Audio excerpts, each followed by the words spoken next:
Welcome to Luca is a Billionaire, where the only thing I invest in is your answers. In this video, I will explain how to remove a Ford Ranger engine. First, ensure your vehicle is on a level surface and the parking brake is engaged. Disconnect the battery and drain all fluids, including engine oil and coolant.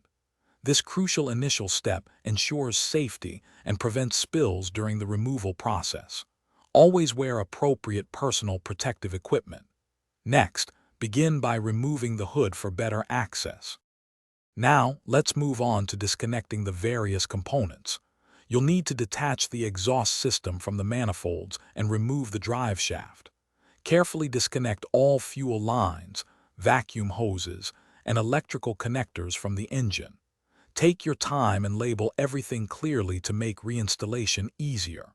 Finally, remove the radiator and all associated cooling hoses to clear space.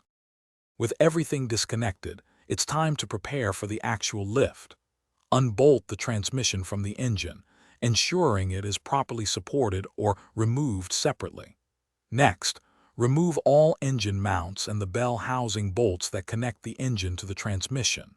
Double-check that nothing else is physically holding the engine in place. Then, securely attach an engine hoist to the designated lifting points on the engine. Now for the main event. Carefully lift the engine from the engine bay using your hoist. Take your time, making small adjustments as you go, and ensure no components are still snagged or attached. Have a second person assist you to guide the engine clear of any obstacles. Once the engine is completely free, slowly move it to a safe, stable location for any further work or storage.